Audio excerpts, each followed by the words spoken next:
Good afternoon, everybody. Okay, so today I'd like to welcome Jared Bernstein, member of the Council of Economic Advisors, back to the briefing room. Jared is here to talk about the strong economic progress we're making and the enormous opportunities Congress has ahead to continue that progress. We're really glad to have him here again. And Jared, I welcome you back to the podium. Well, thank you so much. All right. An opening statement, after which I'll take questions. President Biden, who grew up in a family where the price of gas was a kitchen table issue, has elevated easing price pressures as his top economic priority. And we economists think of this in terms of inflation, inflationary expectations, interest rate changes, a vast array of complicated concepts and measurements. But the fact is that it comes down to affordability and the need among American households for a bit of breathing room in making ends meet. Therefore, we're very happy to report that the current drop in the price of gas, down 50 cents per gallon over the past 34 days, is one of the fastest decline in retail gas prices in a decade. At current prices, the average American driver will spend about $25 per month less on gasoline than they would have if prices had stayed at their June peak. Economy-wide, that means American drivers are saving around $190 million each day from lower gas prices. And since gasoline prices affect the prices of other goods and services through transportation costs, food is a good example, both households that drive and households that don't yield some benefit from lower gasoline prices. Now, the decline in retail gas price is not a daily blip. The chart behind me shows that gasoline prices have declined every single day for the past 34 days. Just yesterday, we witnessed the largest single-day decline in national gas prices since 2008. As we all know, in contrast to the, quote, law of one price they teach in Econ 101, gas prices vary from place to place. But according to an industry analyst, around 20,000 gas stations across over 30 states are now charging less than $4 per gallon. Now, we know this is a volatile market. That's one reason we're highlighting a trend here and not a blip. But if you look at the about $20 decline in the price of oil since early June, as well as the drop in, that's on the next chart, as well as the drop in the wholesale gas price, we think it's reasonable to expect more gas stations to lower their prices in response to lower input costs, and thus, barring unforeseen market disruptions, to see average prices fall below $4 per gallon in more places in coming weeks. While there's a lot that goes into setting the global oil and gas price, the historic actions taken by President Biden to address the impact of Putin's invasion of Ukraine have helped and continue to help to increase the global supply of oil and therefore are in the mix of factors driving down the price. Because the president's announcement on releasing 180 million barrels from our strategic petroleum reserve and another 60 million from our global partners was back in March, I suspect there are people who forget about this critically important intervention in energy markets. But this action is very much in play in today's market, currently releasing a record 1 million barrels of oil per day on average and 84 million barrels so far. These releases have had an outsized effect at a time when the market is especially tight. In fact, as one leading oil market analyst put it, quote, "The U.S. has become the world's oil barrel of last resort, single-handedly keeping prices in the energy market from exploding even higher by selling a large chunk of its strategic petroleum reserve," end quote. Two further points before we take your questions. As gas prices are coming down, our labor market, which is where working-age families get most of their income, remains historically very strong. Job gains continue to come in at historically high levels. Private sector employment has surpassed its prior peak, and the jobless rate has been at 3.6%, just about its pre-pandemic level, for 4 months in a row. As someone who has carefully tracked labor market recoveries for decades, I assure you that this one is already in the record books for the speed of its recovery, and there's no question that the American Rescue Plan, with its shots in arms and checks in pockets, helped to achieve that goal. Finally, while the lower gas price creates some much-needed breathing room, American households need a lot more. Congress has enormous opportunities to help by continuing progress on both prescription drug costs, the cost of health coverage, and long-term growth with CHIPS Act. I cannot overemphasize the importance at this moment in our economic expansion for taking action on these crucial supports for family budgets and for long-term growth and economic security. Thank you, and Karine will call on folks. Thanks, Karine. Jared, is the administration preparing for a recession? And how do you react to companies like Apple and banks saying today that they intend to slow hiring because the economy is slowing? So let me tell you a little bit about the way the National Bureau of Economic Research Business Cycle Dating Committee, that's the group that decides recessions, makes their call. They weight a couple of variables pretty heavily, and one of them is payroll employment. Now, based on payroll employment, which, by the way, of course, relates to the unemployment rate, 3.6%, an historically very low unemployment rate for the past 4 months, those kinds of statistics are anything but recessionary. Now, that's very much a look at the job market today. Slightly more forward-looking is if you look at consumers, and by the way, the bank reports I thought had this in their earnings reports. They talked about the strength of the American consumer. If you look at retail sales from just last week, you'll see American consumers still helping to fuel an economy that's delivering really remarkable job gains. So I think, and by the way, that in itself relates to something I kind of referenced in my opening comments, the fact that not only do people have the benefit of an historically strong job market behind them, a real tailwind in this economy, many also still have excess savings. This is one of the things that's helping to fuel consumer spending, which again is 70% of our economy. So I think if you look at the strength of the current economy, if you look at the strength of the labor market, if you look at the strength of consumer spending, you would conclude that where we are right now remains solidly within expansion. Okay, and just one follow-up to that. I'm sure we all remember a year ago, other colleagues of yours stood here and said inflation was transitory and not going to last, and was certainly not going to go up to where we are now. Do you think it's possible in a couple of months you might regret standing here and saying we're not about to be in a recession? Well, I want to be very clear what I'm saying. What I'm saying is that based on consumer spending, based on payroll employment, based on where the unemployment rate is, I think we can confidently say that these numbers that we're posting are very much inconsistent with a recessionary call given where we are right now. I think that is the most accurate way to assess the answer to that question. When it comes to transitory, I think the answer there is that we were careful when we were talking about that to consistently reference the forecasts that were out there, the view on inflation's trajectory by not only pretty much every forecaster we could find, but of course the Federal Reserve as well. And so this was a period where we hadn't seen new variants of the virus, where the war in Ukraine, of course, was not yet a reality. So I think that if you look at the general trajectory of where the forecasts were pointing in there, that was generally the way in which we tried to talk about that. And I think that's worth going back and seeing. Jared, Senator Manchin said that he is a no-go on the climate deal because he has concerns about inflation. Is there a scenario where you all try to wait for better inflation news and then try again on that front?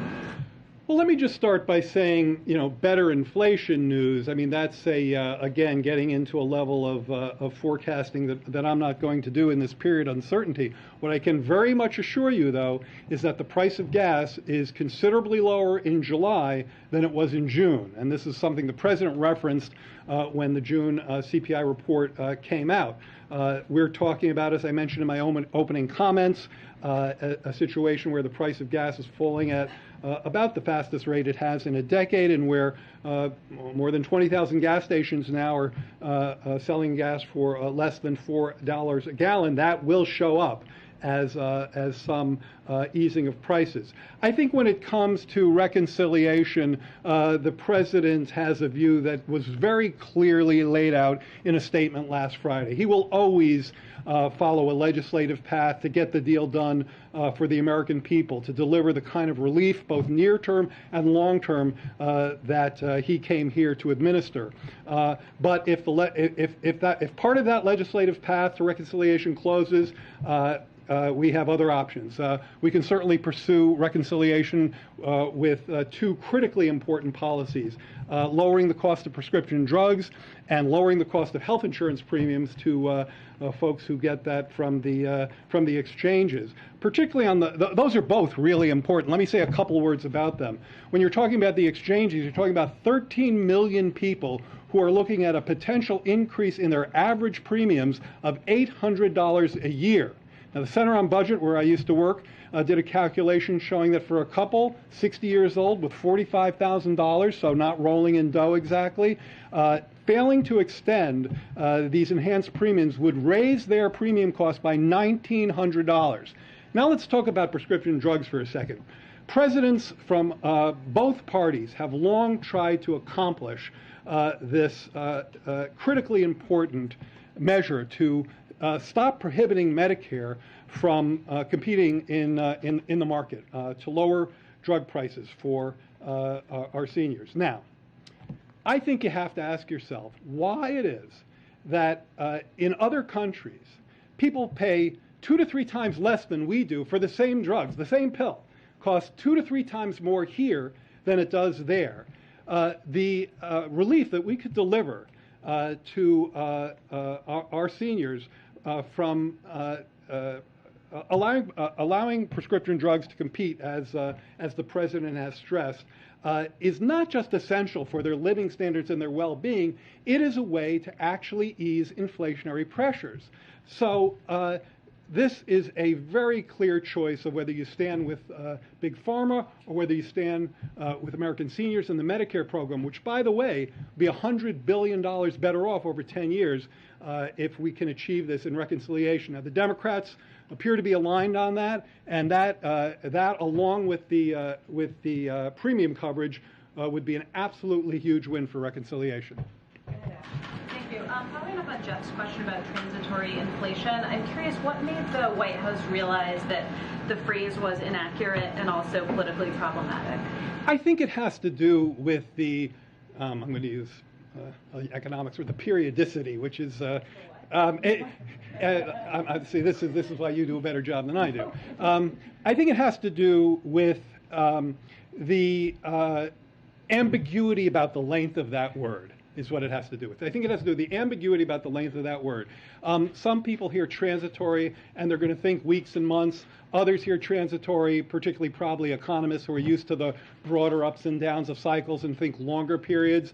And I think the lack of specificity about the cadence that was implied by that word, the temporal cadence implied by that word, led to a level of ambiguity that wasn't serving the debate very well. What about just the second part about politically problematic? Was that something you were hearing from voters, seeing show up in polls, that language was hurting the president? I think that when it comes to, politically problematic, you've heard the president say in recent days that this that inflation is unacceptably high, and that bringing it down is his absolute #1 domestic priority. And I think that is all you need to know in terms of what he is dispatching his economics team to do in that front.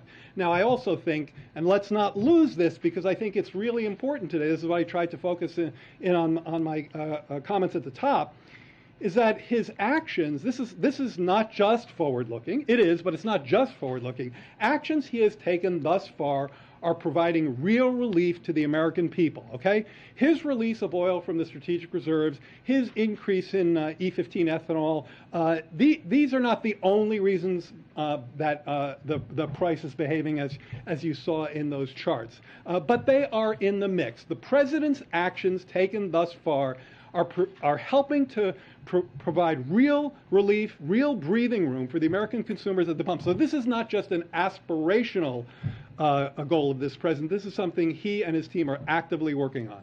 Go ahead, in the back. Thank you, sir. I have two questions. The first quick one is, I guess, does the council have an estimate for how much the administration's regulatory changes have combated or contributed to regulation, to inflation thus far?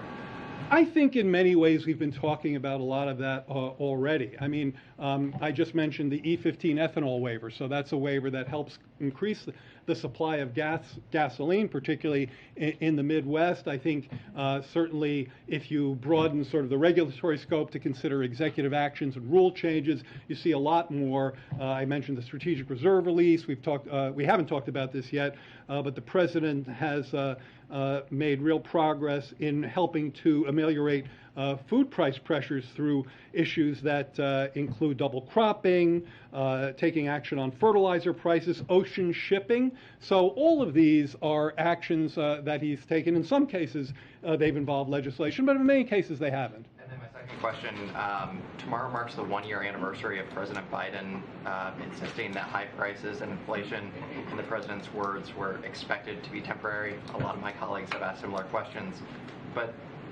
I'm wondering how much faith can the American public put in future White House assessments about the economy, about inflation, after they saw that inflation number increase month after month and before the Russian invasion? Well, let me say two things. First of all, I tried to answer as fulsomely as I could some of that part of that question earlier.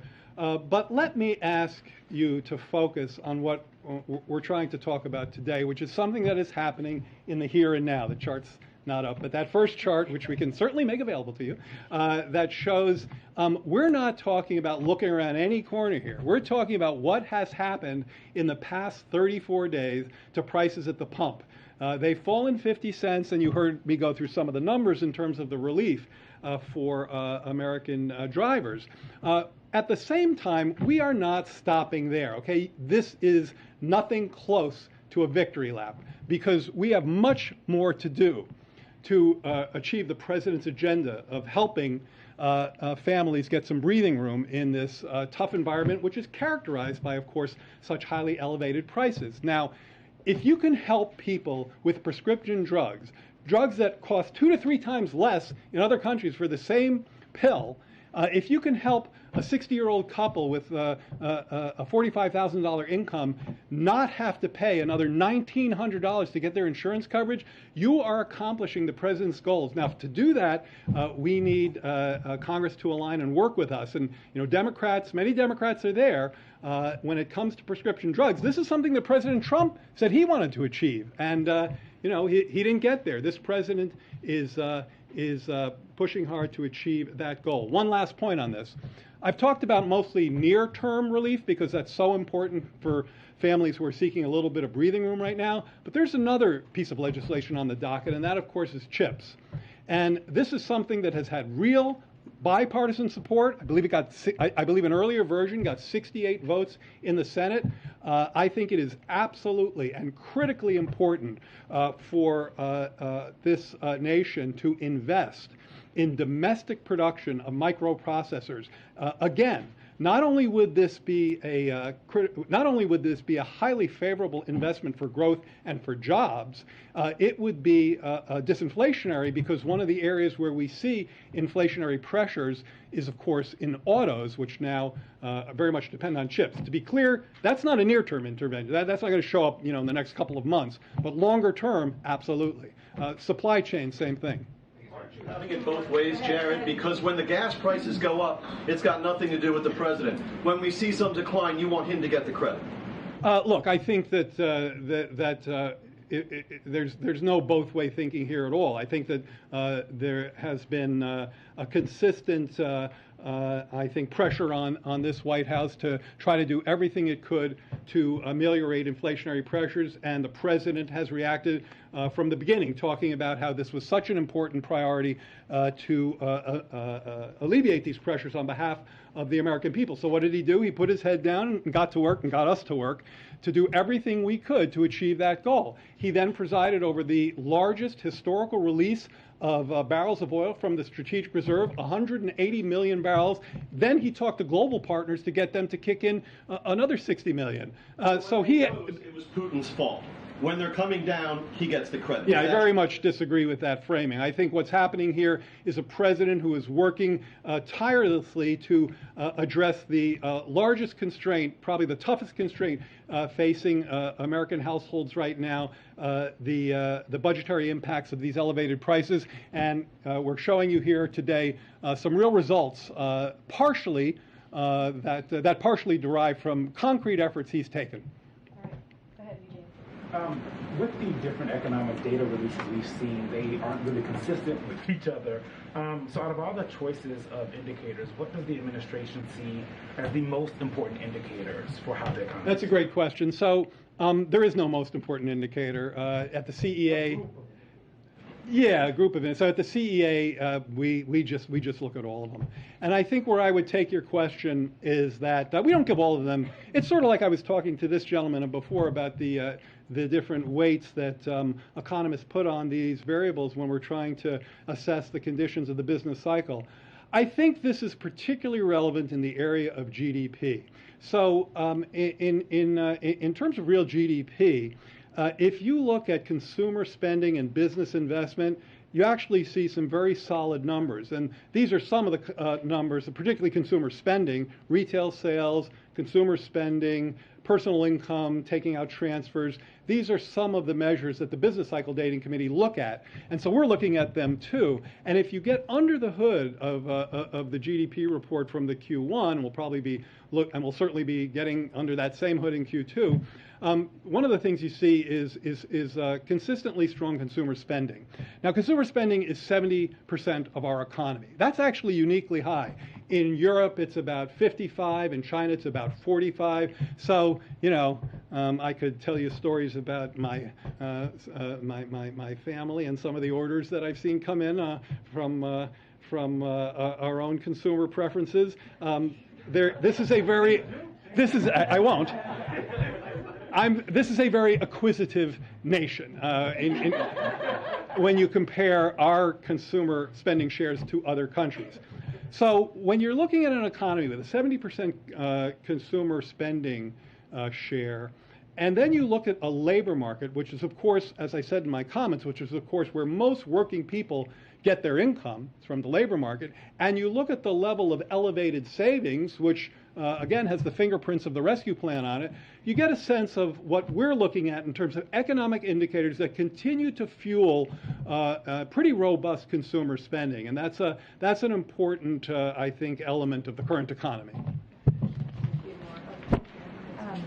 A quick one on student loan debt and cancellation. Does the White House have any concern that canceling any amount of student loan debt will further aggravate inflation? And what kind of a status update can you give us on the president's deliberations on that? I'm not going to get ahead of the president and give you any kind of a status update. What I will say are things that I myself have said, and NEC Director Brian Deese has said, that if you think about the inflationary implications of student debt relief, and you think about those of restarting payments, they push in different directions, and we think that we think broadly speaking that those effects would essentially neutralize. Thanks. Jared, you said over the weekend that the president is going to look to enact his climate agenda with or without Congress. But realistically, how much of it can he enact without Congress, especially now that the Supreme Court has tied his hands to some degree when it comes to emissions regulations at the EPA? I think realistically, there is a lot he can do, and there is a lot he will do.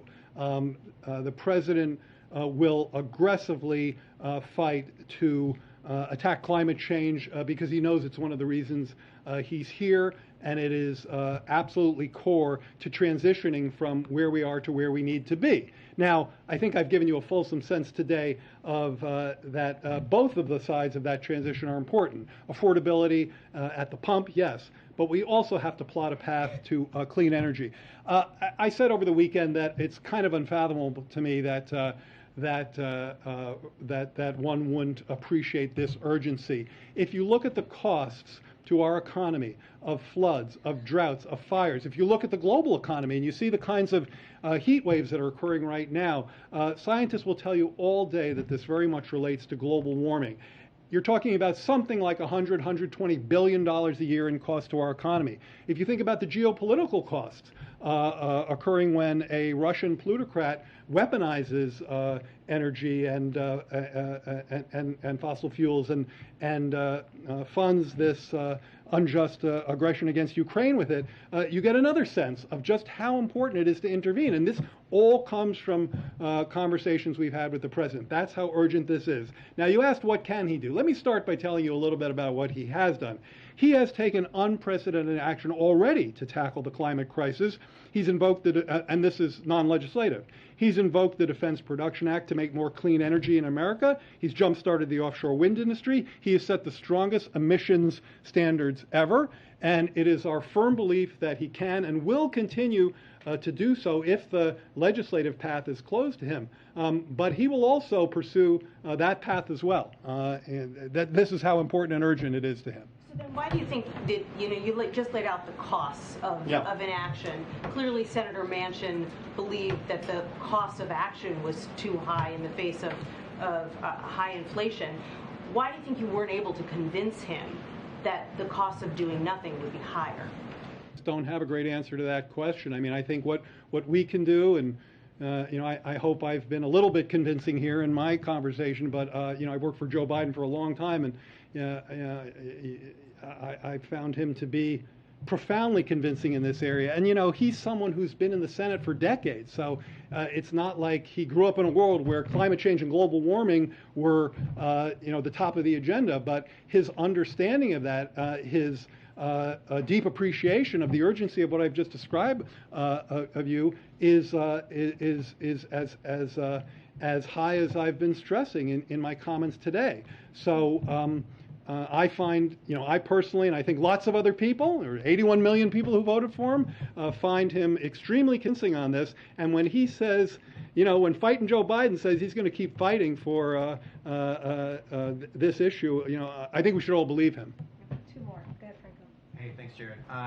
You talked earlier about the importance of the prescription drugs efforts, but you also kind of took a sigh of deep breath when asking the inability to convince Manchin on climate change. I mean, how is the reduced or the smaller reconciliation package? I mean, does the White House feel that's a defeat, and if not, how not so? Not even close. I mean, the accomplishing the prescription drug agenda that the president has been talking about and underscoring since before the campaign. I was his chief economist when he was the vice president, these many years ago, and he was talking about the importance of it back then. I remember briefing him on these points about how prescription drugs are 2 to 3 times more expensive here, how we could save Medicare $100 billion over 10 years by injecting competition into this space. That just resonated with him, I think, probably ever since he's been aware of the issue, and achieving that would be an absolutely landmark goal, not just on behalf of American seniors and their living standards, but on behalf of this absolutely essential and much-loved program called Medicare. But considering where the original proposal was, I mean, so I see where you're going. So considering where the original proposal was, I want to refer you to the comments I just made. Sure, this president will always try to pursue a legislative path to get the best deal for the people who sent him up here to do just that. But if that path closes, he will find another path, and he'll keep working on the legislative path. Joe Biden is someone who's been pulling legislative rabbits out of hats for 3 or 4 decades now, and he's going to continue to do so. So whatever paths are open to us, we will take. When those paths are closed, we're going to find other paths. That's how important this agenda is. Go ahead, Jim. Back to reconciliation. Obviously, one of the parts of the president's agenda had been a global tax deal that this administration has led the world in sealing. But now, because of the dropped tax provisions in reconciliation, the United States will not be in compliance with the deal that it negotiated, essentially. How can you possibly expect the rest of the world to follow along if the U.S. is not going to actually be in compliance with the deal? So let me say a few things about that, kind of warming up to the answer, because I want to just give a little bit of a runway. First of all, I do want to give a real shout out to Secretary Yellen, who's worked very hard in this space and has accomplished a lot in terms of working with our global partners. And I think one of the things you got when Joe Biden came to the White House is a president who was going to re-engage with global partners in a way that delivered the progress we've made thus far. I also want to say something about this idea that has come up in some recent discussions that somehow increasing taxes leads to higher inflation. It's hard for me to even put the phrase together because I think it's really the other way. When you increase taxes, particularly on those particularly on those at the highest incomes. So you're not talking about people who are liquidity constrained, for whom inflation is nearly the problem that it is for middle or lower income people. When you're talking about tax increases for those at the top of the income scale, this is deficit reducing, and reducing the deficit is disinflationary, not inflationary. By the way, just a side note here. I was just looking at some of these numbers in my preparation for the shows I did yesterday. The budget deficit has come down 77% in this fiscal year, in the 9 months of this fiscal year, from October 21 through June 22. That's the largest decline on record over that part of a fiscal year. And I know some people say, well, that's all just spending coming off of the rescue plan. In fact, spending is down. Spending is down. I think I have these numbers right. Yeah, spending is down 18%. Receipts, tax receipts, are up 26%. I'll put these later out on my blog today. Econ Jared 46. I'm going to put these out. So I have these. I'm pretty sure I'm remembering them correctly. Yeah, I'll get back to that in a second. So deficit reduction is disinflationary, and tax increases, fit into that. Now, in terms of the global tax deal, there's a lot of moving parts going on with that right now, Jim. The president remains fully committed to this. The Treasury Secretary fully committed to this. We have a staff that's worked on this intensely for month after month after month, and it is any rumors of its demise are hugely premature. All right, Kelly, the last question. I have one quick follow-up and then one question. On the issue right off the bat that Jeff asked about preparing for a recession, understanding that you made it clear that you don't see those factors, how important is it for you to give the president guidance on what could trigger a recession so that he can take action? And then secondly, what have you learned from your national security colleagues about what came out of Saudi Arabia and how that might affect gas prices and your expectations on what OPEC and others might do in a few weeks? In a few weeks is what the president had said. Let me start with the second part of your question. We saw Saudi Arabia say it would work to increase its capacity for oil production, and I'd refer you to them for more information on that. Remember, they're a key member, of course, of the OPEC cartel, and as the president said, we welcomed their decision, OPEC's decision, to increase production by 50% above what was planned for July and August. So that's already in the mix. Now, in terms of keeping the president abreast of these issues, one of the things we do at CEA, I don't know how this is one of the ways we spend a lot of our time, and I suspect folks know about it, but just so you know, is that every economic report that we get, we write up and we put it in the president's book. Industrial production, GDP, jobs, inflation, every retail sales. We and particularly Chair Cecilia Rouse of the CEA are in very close contact with the president and the senior staff, always updating him on economic conditions. So there's nothing I've told you today that he doesn't know. And so in terms of his preparation for the potential of a recession, he's getting advised on that on a day-to-day basis. He is getting full information, just as I hope I've given you today, on current economic conditions and anything we can see around the corner. Okay, thank you so much, Thank you. Jared. Thank you for your time. My pleasure. We kept you long. Thank you. Thank you, sir. All right, come back anytime. Okay. I forgot to. Right? I agree. I agree. And welcome back to everyone who traveled with us to the Middle East. Okay, I have one thing at the top, and then we'll get going. So I want to call out a few reports from over the weekend that illustrate exactly what we are talking about when we say the impacts of the court's decisions are devastating, extreme, and threaten women's lives. This is the court decisions on Dobbs that came down almost 3 weeks ago. These reports also pull back the curtain on what some elected Republicans officials are trying to do by taking away your rights, taking away freedoms, and taking away privacy. First, before Texas extreme abortion law took effect, it was reported that one woman there received a standard procedure for a first trimester miscarriage. But after the extreme law, it was reported that when she had another first trimester miscarriage, the same hospital wouldn't perform the same standard procedure. Instead, they sent her home. They told her to return to the hospital only if her bleeding was so excessive it filled the diaper more than once an hour. This is outrageous. Now, another report we're hearing, Republicans in Congress, more than 100 of whom have already said they're in favor of a nationwide abortion ban, are being urged by extremist groups to focus on instituting such a ban at the federal level. So I want to repeat that again. A ban at the federal level, not just state by state. So this would criminalize doctors and other healthcare providers who provide abortions in every state across the country.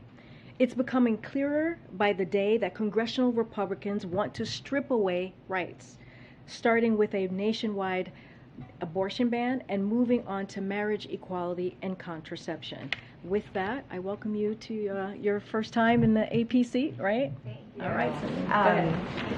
A couple quick questions on the Saudi trip, and I'm wondering if the president believes that the trip was a success and worth the criticism that he faced domestically. And also, following up a little bit on Kelly's question, when precisely will Americans start to see tangible benefits coming from the trip? Is it the next OPEC Plus meeting? The president did seem to indicate something in the coming weeks. So just going back to starting with your last question first, and Jared basically touched on this, which is we have to remember in early June, OPEC Plus, which is Saudi Arabia clearly chairs OPEC Plus, made that announcement that we welcomed about increasing their production 50% in July and August. The conversations that the president had in Saudi Arabia in the bilateral meeting that he actually read out, as you all know, in a press conference that same Friday in Jeddah, they talked about energy securities, and Jake Sullivan actually said this as well: is that we will measure success in the next couple of weeks. We anticipate to be an increase of production, but again, it's going to take the next couple of weeks, and that will be up to OPEC Plus. And also, the president has talked obviously a lot about his support for a free and independent media, and I'm so wondering why the U.S. press did not get access to that greeting between President Biden and the crowd press, and we had to rely on Saudi state media for the images of that fist bump. So first thing, because I do want to touch, you asked me another question about what we believe got done. So let me just read off a couple of things there, and I'll get to your most recent question there. So just so that folks know, Saudi Arabia announced it will open Saudi airspace for flights to and from Israel, a historic decision that will pave the way for a more integrated, stable, and secure Middle East. As you know, when Jake Sullivan and I gaggled on the plane when the president flew from Israel to Saudi Arabia, that was a historic flight. So just want to make sure that we acknowledge that. The GCC +3 pledged billions to address food security resulting from Putin's war against Ukraine. Saudi Arabia committed to support global oil market balancing for suspended economic growth. This is what you were just asking me about. The United States has welcomed the OPEC Plus decision to increase production by 50%. On the climate crisis, which is also part of the agenda, we're collectively investing hundreds of billions of dollars in clean energy initiatives, increasing our climate ambition, and working together to diversify supply chains and invest in critical critical infrastructure, and we're doing everything possible to extend and strengthen the UN mediated truce in Yemen, which is the first one in 7 years, where 70,000 Americans work and live. And so, again, we're seeing the longest peace in that there in Yemen in some time.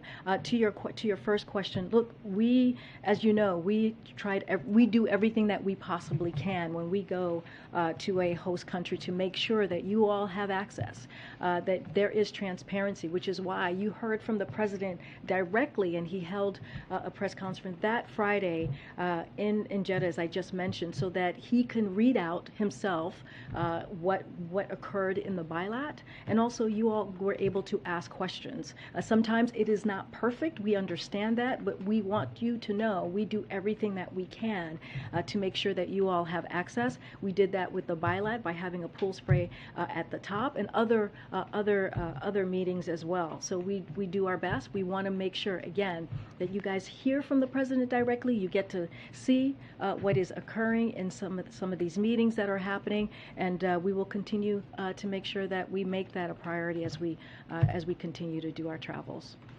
Okay.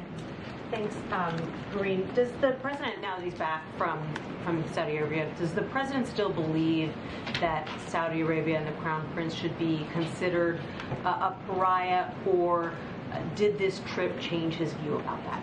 So, as you heard from the president again on Friday, he made very clear that he made his views very clear to the Crown Prince on that during that bilat meeting, and he even said it would be inconsistent, right, for a president of the United States not to speak of our values, not to talk about human rights, and it would be inconsistent, to be quite frank, of Joe Biden not to do that. So he was very clear about where he stood about Jamal Khashoggi's death and murder. He mentioned it from the start of their meeting, and when it comes to his comments stand. He has been pretty clear about that, about where he stands on the comments that he made during the campaign.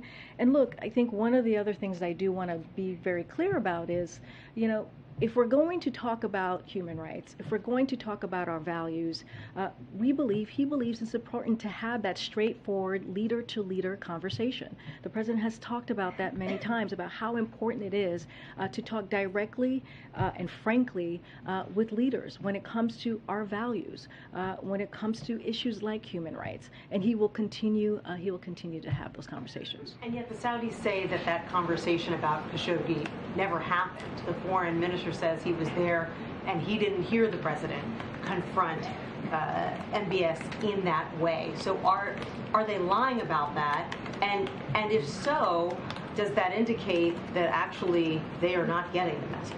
So I'll say this: the president was asked this question, and he spoke to it directly. And I do believe that if anyone telling you differently about what the president said, they weren't listening to the president himself when he was asked that question, when he spoke about how he brought up the death of Jamal Khashoggi. So I'll leave it to what the president said when he was asked directly most recently about that. Thanks, Karine. On the Uvalde school shooting, was the president briefed on the findings by the Texas state legislators investigating the law enforcement response to the report that was just released? So he's aware of the report. I will say this: it is devastating. The report, it adds and frankly unacceptable. The report that came out I believe just yesterday. It adds on more questions to how law enforcement's reacted, their role on that day, on that tragic day. As you all know, we've mentioned this before, and you heard from the Department of Justice. They are doing their own review, and so I will leave their own independent review of exactly what happened that day, and so I will leave that to them on any further comments. And what was the president's reaction when he was made aware? So I wasn't there when he was made aware, but I do know that he is he's aware of the report. And on oil and gas prices, Jared Bernstein came out to highlight these prices being down, but many industry analysts think that this could be just a temporary reprieve, that these prices could very well be going up again, maybe even in the fall. Oil was trading above $100 today. How concerned is the administration that oil and gas prices could be on the upswing again in the short term? So, look, the president is going to continue to do everything that he can to make sure that the American public continues to get that little bit of relief.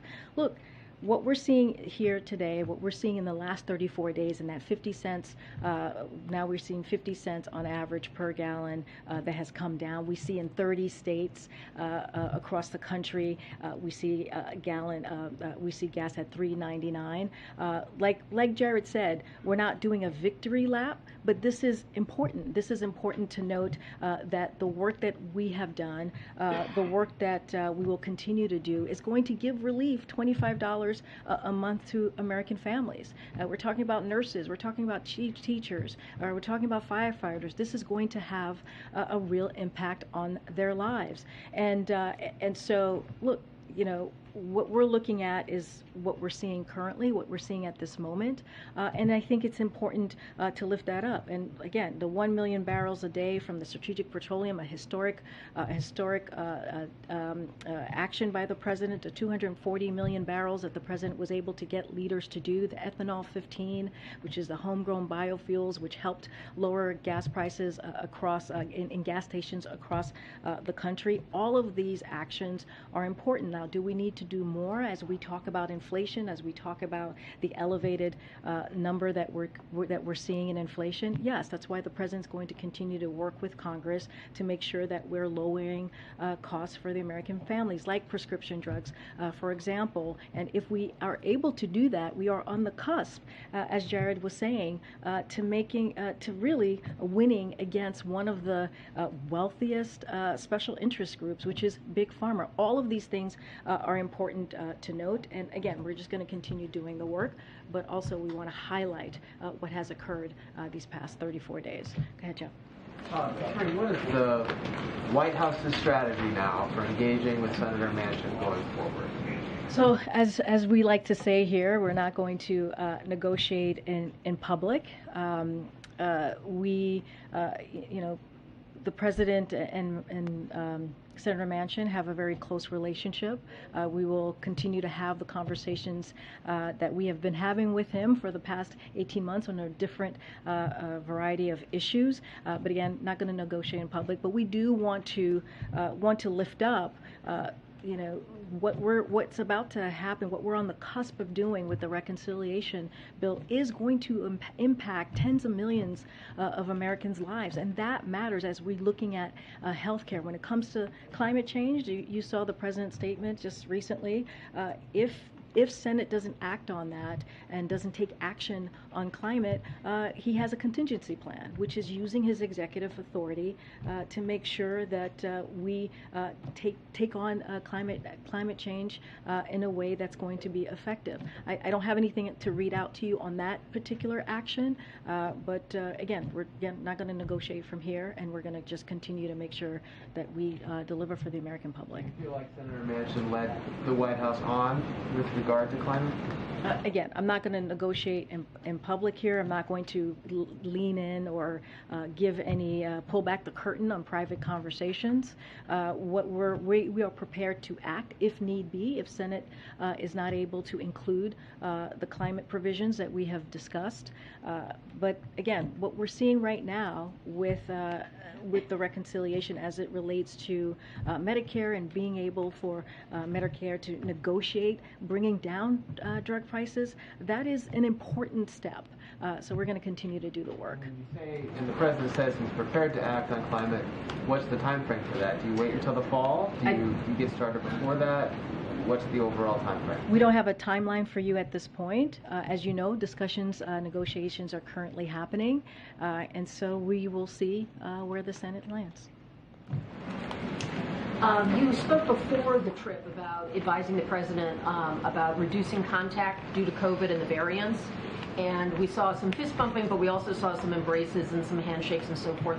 So just for record-keeping purposes, has the president had a negative test since he returned home? So that's a good question. I would have to check with our team. As you know, he gets regularly tested as the advice from his doctor. So he has a regular cadence that his doctor decides on. We did provide on the gaggle last week. I provided that he had tested negative on his right before heading out to the Middle East, and then we sent out a pool note as I believe as we were going to Saudi Arabia because there were testing requirements, and he had tested negative then. I will work to get that information for you. Since we don't see him in public today.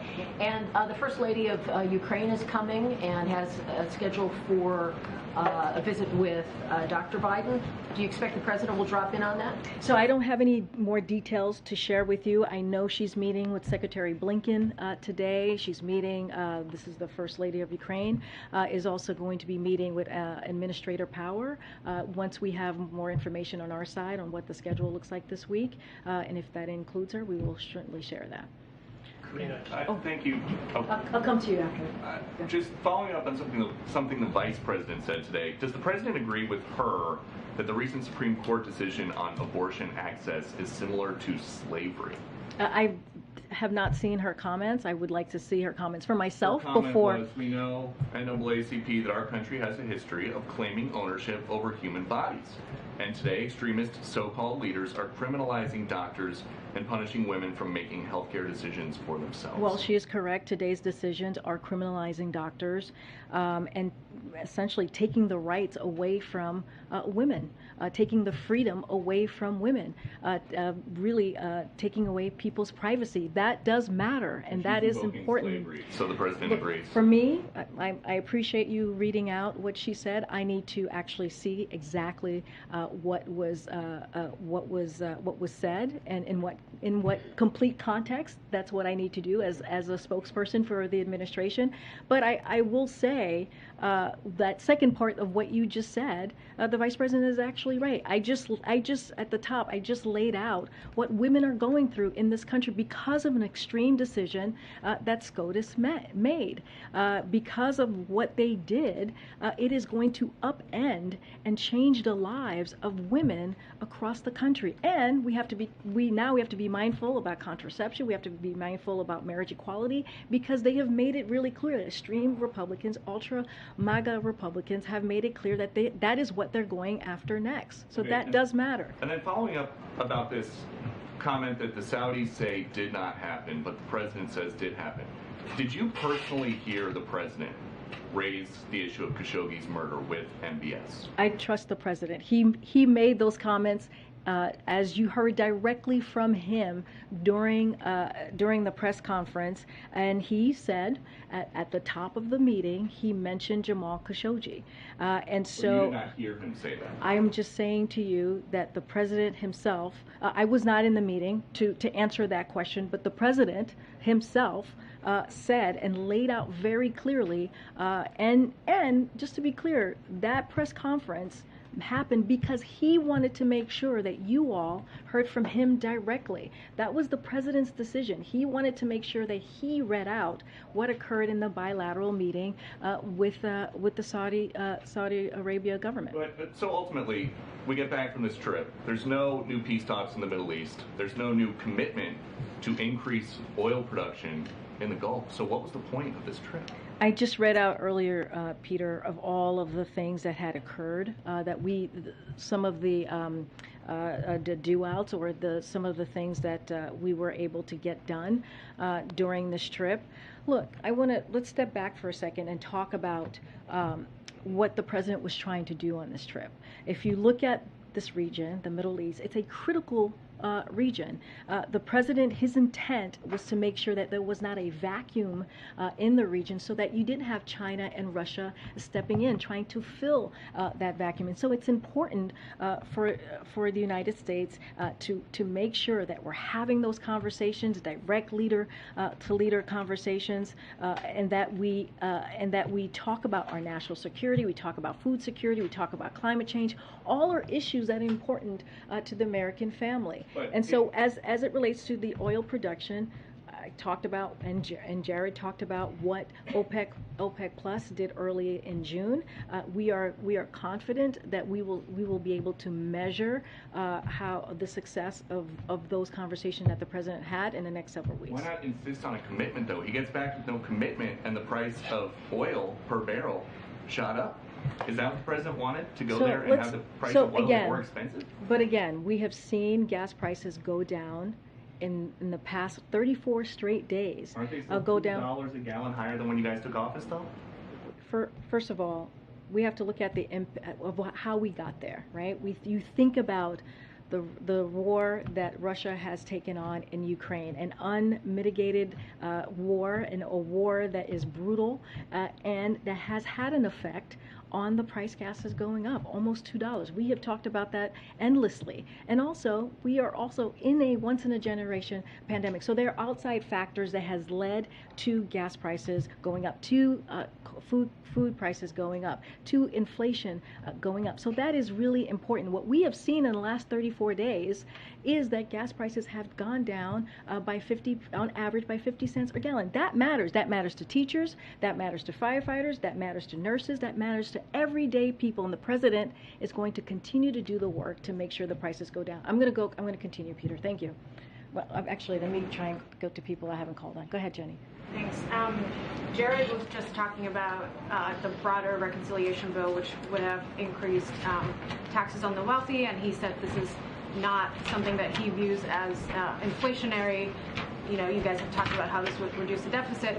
So with Senator Manchin saying his exact, concern with doing a bill like this is inflation, does the White House regard that claim as credible?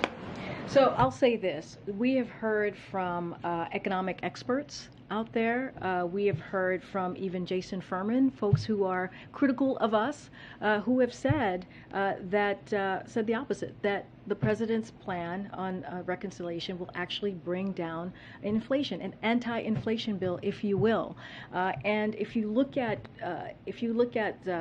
when you bring down the deficit, as you all know, that actually will help inflation. So look, I'll lead you to the expert. I am not an economic expert, but they have said themselves this is an anti-inflation bill, and it will help with that fight and what we're trying to do, which is our number one economic priority, the president's number one economic priority, which is bring inflation down. You don't really see Senator Manchin's claim that inflation is why he pumped the brakes on it as a credible claim. I am not a spokesperson for Senator Joe Manchin. As you know, I am a spokesperson for the President of the United States. And what I can tell you is what experts have said, economic experts have said, and so that's where I will send you. One more on the CHIPS bill, which seems like actually it's moving forward this week. Congrats. There's a provision that seems to be a little bit fluid on whether or not to prohibit certain investments if you take semiconductor subsidies in China. Intel is one of the companies that is lobbying against this.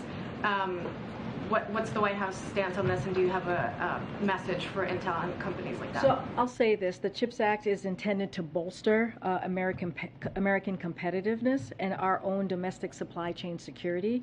That's why we continue to support strong guardrails, as you're alluding to there, Jenny, which also have bipartisan support in Congress to make sure CHIPS incentives generate more semiconductor investment here in the U.S., not in China.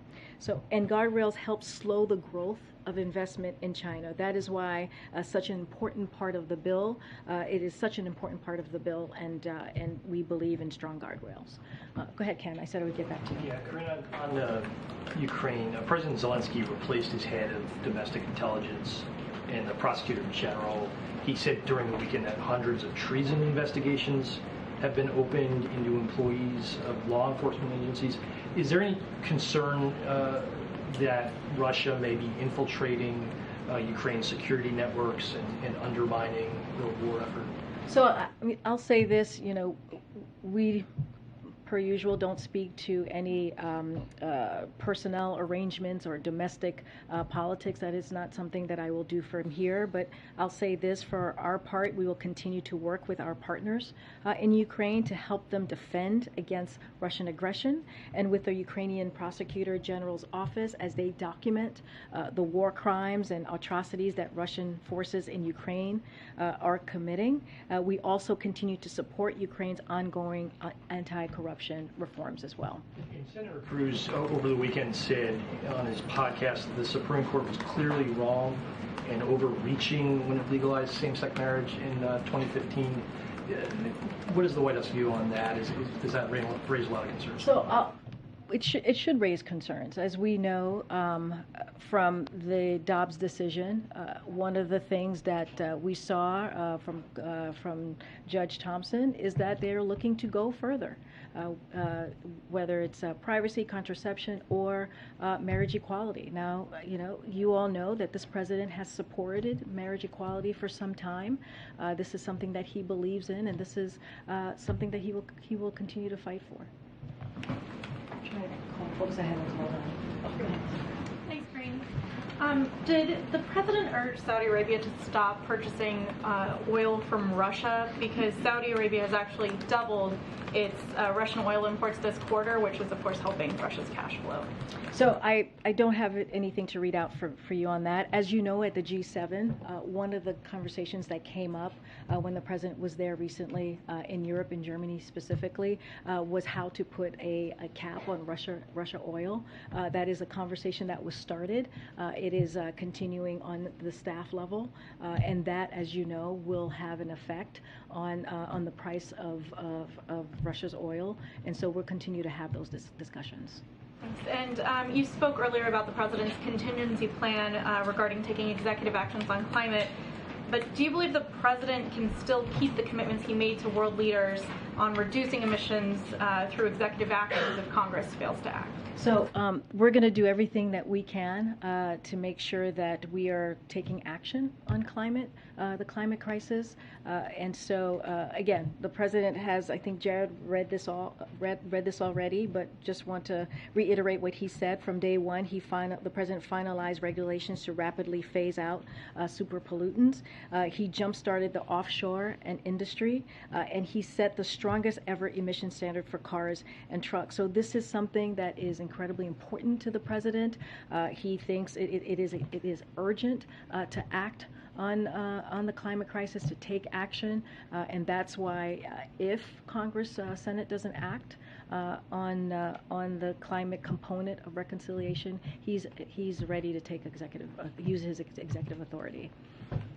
Let me see who I haven't called on. Go ahead. Thanks, Karine. Senator McConnell says President Biden planned to nominate Chad Meredith, an anti-abortion Federalist Society member, for a Kentucky district judge position as a, quote, personal friendship gesture. Why would the president do that when he's vowed that DOJ will do everything in their power to protect women's access to abortion? So what I'll say on that is that, as you heard from Rand Paul, he was not ready. He's not ready to move forward with the blue chip. Is that process in the Senate? And so we are not going to be nominating Chad Meredith. Was it initially a personal friendship gesture, Senator McConnell said? That part of your comment is not something that I'm aware of. I'm just telling you where we are currently at this time. Generally speaking, why was the president planning to nominate Mr. Meredith in the first place, given that he has said that DOJ would do everything in its power to protect abortion access for women? Well, that doesn't change anything. DOJ is going to do everything in its power. You heard directly from the president about that. You heard he signed an executive order on what DOJ is going to do and formalizing what DOJ is going to do and formalizing what HHS is going to do. That is something that the president is very much committed to, and certainly is not going to back away from that. He wants to make sure that women's rights are protected. Just talked about what could happen next, which is a national ban on abortion, which would be devastating for so many women across the country. We talked talked about what else Republicans are thinking about doing when it comes to contraception, when it comes to privacy, when it comes to marriage equality. And this is a very serious time, and we need to make sure that we are paying attention to what potentially could be happening next. And so, again, I don't have much more to add on your question. Okay. Thank you, Karine. Is the administration in touch with the authorities in Ghana? I know Ghana declared today their first ever outbreak of Marburg virus disease. Is the White House in touch with them? Say that last part, the what disease? Marburg is called Marburg. Okay, let me go back to the team and get more info for you on that. And then what's your strategy in reassuring the international community that yes, the president met with the killer of Saudi Arabia, but the U.S. remained committed in human rights? Well, so this is what I said earlier to someone who asked me. The president believes that it is important, as we are talking about human rights, as we are talking about American values, it is important to have those frank and direct conversations with leaders and be very, very clear on where we stand as a country. This is what the president, you heard directly from him when he held a press conference in Jeddah, as I've stated many times at this point, this afternoon. He made that very clear. He spoke directly, he spoke firmly, and that is a continuing conversation that he is going to have. Human rights issues come up frequently when he is meeting leader to leader. That will not stop, that will not end, and this is something that the president has been committed to for his entire career. Okay. On the same topic. Thanks, Karine. Just picking up on climate, you mentioned that there's no timeline on the administration taking action, but does the administration have an executive order or executive plans ready, or does there need to be a process to consult, to plan? I mean, how far along are you in the process? I mean, how have you been preparing for that? So I don't have a timeline for you at this time, is what I was trying to say. Look, I'm not going to comment on any specific action. I don't want to get ahead of the process, of the policy process, and certainly don't want to get ahead of the president. But the point that we are trying to make here is that he is committed to taking action on climate change, taking action on climate. But right now, I just don't have anything to share at this point. Anything you share on how has the administration been in the process of preparing for this type of contingency? I'm not getting ahead of the policy process. One more. Can you just say when the president will announce his decision on China tariffs? Again, I don't have anything more to read out for you on China tariffs. Look, the way that it was handled by the last administration was it was bungled. If I'm going to be really honest here, it was not done in an effective way. China has not done their part, and so the president wants to make sure that his team is looking at every option, is looking at exactly how to move forward. We just don't have an announcement to share or anything to preview at this time. Just to go back to Senator Manchin and the energy provisions, he said on the radio on Friday that he didn't tell Senator Schumer that he was out on the energy and climate provisions, just that he wanted to see another month of inflation data. So if it's such a crisis that the president is bent on dealing with, the climate crisis, why not wait another month to see what the inflation data, which the administration thinks will be better, look like, and see if you can get Senator Manchin on board for legislation? Is the president effectively saying he doesn't believe that the odds are good of that happening if you waited an extra month? Right now, the Senate is still in talks. They're still negotiating, and so the president has put forth a contingency plan. If that climate change provision that we have been discussing is not in that Senate reconciliation plan, he will act. But right now, we're letting the negotiations happen. We're letting that process continue. Again, we don't negotiate in public. But again, what we're trying to say here is the president is ready to act if needed. Well, because in his statement he said he wants a bill by August, which would seem to rule out waiting for Senator Manchin. Well, look, the process is still happening. I'm not going to get ahead of the president. We are, what is today? July? I don't even know. July 18th, and so we're going to let the Senate work on the reconciliation bill. Let them have the conversations, the negotiations. Just not going to get ahead of that at this time. Okay, go ahead, Ashley. Asking sort of the flip side of Jim's question, I'm curious, was there anything Senator Manchin ever conveyed to the White House that gave you guys any reason to believe that a West Virginia Democrat in a state that Trump won by almost 40 points, who's accepted millions of dollars from the fossil fuel industry, would ever support any sort of climate provision? So I'm not going to comment on private conversations. Again, that is not something that we do here. We say this all the time. Not going to comment on any back and forth that has occurred with Senator Manchin or any other congressional member. We're going to let the Senate continue to negotiate. When it comes to what we are seeing right now with the prescription drugs, I have said this, Jared said this, that is we're on the cusp of a big win here, which is incredibly important for tens of millions of Americans as we speak about Medicare and them being allowed to negotiate drug prices down. Following up briefly, more broadly, I mean, do you have any reason to believe that you didn't waste your time trying to get Senator Manchin on board for any sort of climate, legislation? I'm just not going to get into private conversations. Okay. Go ahead.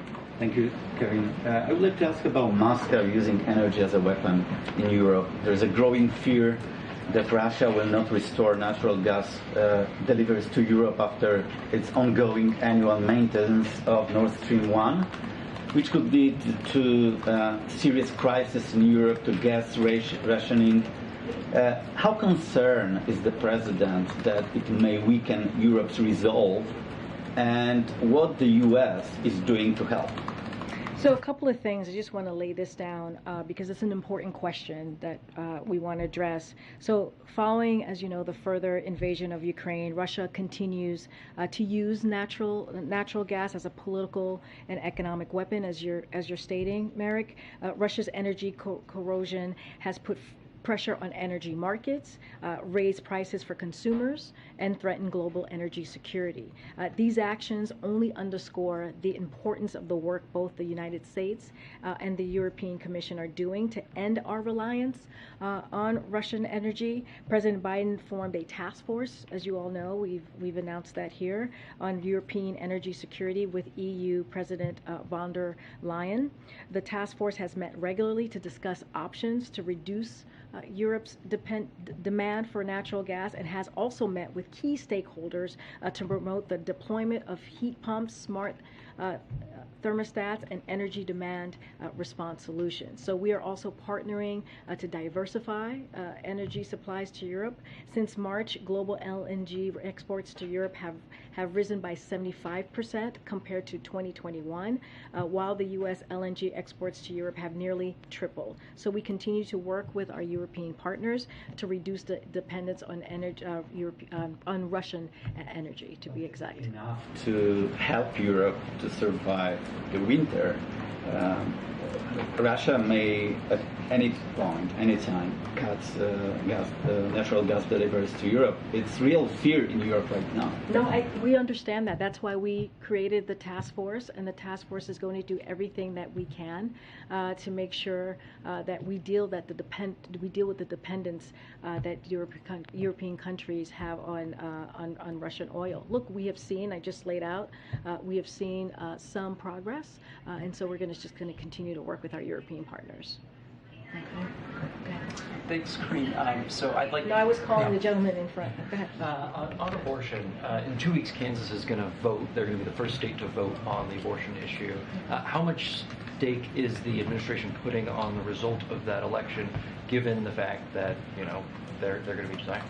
So. Can't speak directly to any specific elections. Look, the president has made clear when we talk about when we talk about choice and we talk about where we are currently with abortion, when we talk about Republicans who are trying to make a national ban across the country, this is very serious, dangerous outcomes that we're facing with. And so the president has been very clear to make sure that Americans get their voices heard and take it to the ballot box. That is the way that we're going to see real change. That is the way that we can use our political power. He's going to continue to say that, but at the same time, do everything that he can as from his executive authority to what he can with the federal government to protect women. And then marriage came up earlier. The House is expected to vote on the Protect Our Marriage Act, I think tomorrow.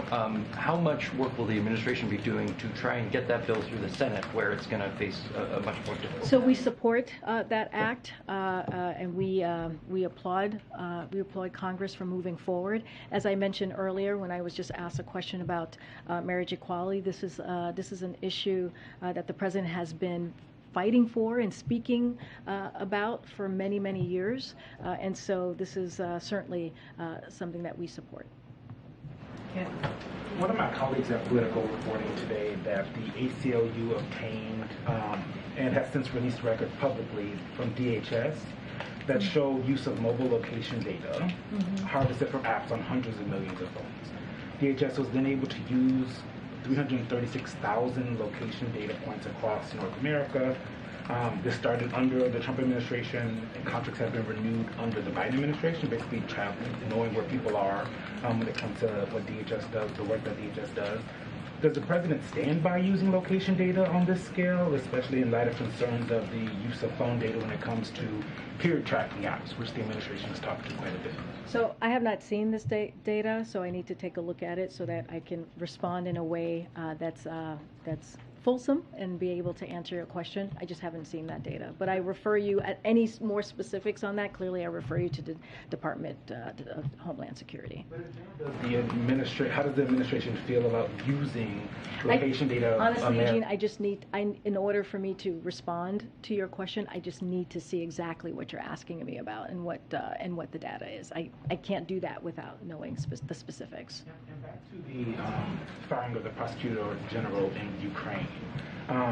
How concerned is the administration, given how closely she's been working with A.G. Garland, and she was also replaced by someone who's been critically accused of corruption? How concerned is the administration? Well, I'll say this. Like I said, we don't get involved and don't comment on any political domestic politics that happens in another country.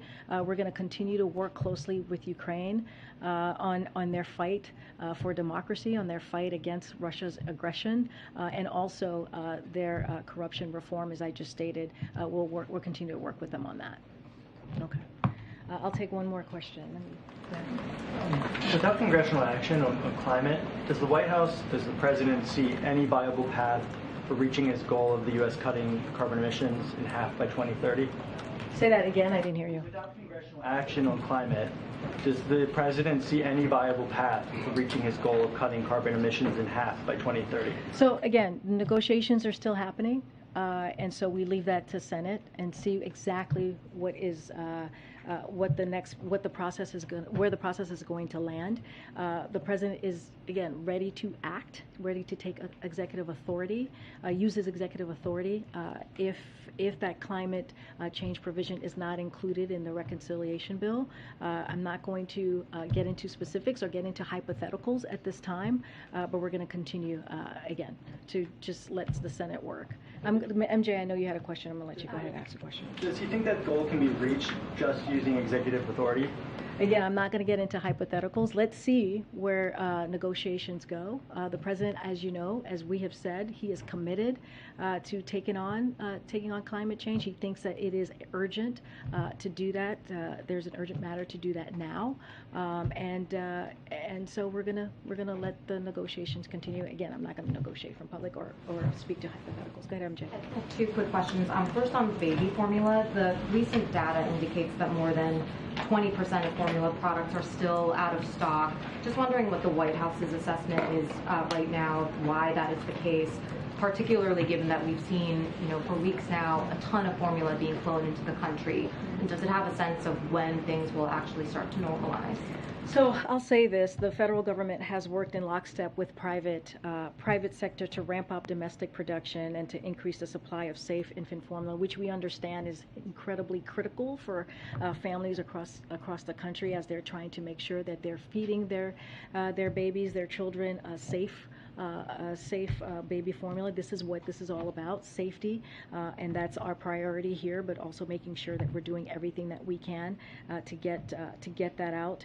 We're ramping up domestic production, including invoking the Domestic Production Act, as you all know, which has allowed companies to increase production. We're increasing imports. Already, the FDA has granted enforcement discretion for companies to import over 524.1 million 8 ounces bottles worth of infant formula, including over 5 million bottles of medical specialty formula, which is important as you're asking me about formula in bottles. And third, we're enhancing WIC flexibilities by waiving rules and restrictions that prevented low-income mothers from getting formula.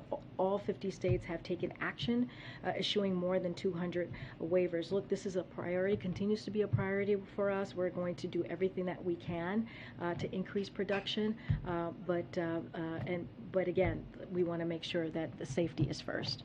One more follow-up on the Saudi trip. When the president came back from his trip, he was asked if he regretted the fist bump with the Saudi crown prince, and he said, "Why don't you guys talk about something that matters?" Can you just help us understand why he suggested that fist bump did not matter? Well, here's the thing. I think the way that the president looks at this is what were the issues, the agenda that was discussed, the policies that were discussed, and what were the deliverables. And so, when the president goes out to just across the country and has these meetings, it is very important. You hear us talk about this all the time, having that leader-to-leader conversation. This is a president that has been, a senator for decades. He was the vice president. He was the president. He understands how these interaction works. He understands how these relationship works. He has experience in it that he believes is incredibly critical and important. Look, again, when he went to the Middle East, it was making sure that there was not a void for countries like Russia or China to step into, to make sure that we were responding to Iran, right? To make sure that he had conversations not just with Saudi Arabia, but a dozen other leaders that were at the GCC +3, and not only that, he was in Israel right before he got to Jeddah. So these are important, he believes these are important policies that are going to help the American public. That's what he's there for. When he goes out, yes, the region is important. Yes, the region is critical. There's national security conversations that need to be had and other agenda items that need to be talked about. But also, we're talking about the Americans' interest. We're talking about how important it is to make sure that we are delivering as well here domestically. And so that is the focus of the president. But on that comment, he does certainly understand why, for a lot of people, including Jamal Khashoggi's family or colleagues, that fist bump and that meeting with NBS mattered a lot, right? Well, I'll say this. The president he was asked directly about Khashoggi's fiance, and he, our hearts go out to her, right? Our hearts go out to his family, of course, and to his colleagues. Of course, we understand the pain that everyone is going through. That's why when the president came into office, he released the Khashoggi report, something that the last administration did not do. This is a promise that he made to Congress. This was a promise that he made to the American people to do that. And he took it a step further to make sure that there was the Khashoggi ban, which is which deals with visa and travel. And that has been used more than 70 times. But we understand the pain that people are feeling. But he also wants to make sure that we're talking about the policy, that we're talking about the agenda, that we're talking about what occurred that is going to help the American public as well. All right. Thanks, everybody. I'll see you tomorrow. Thank you. Thanks, Karine.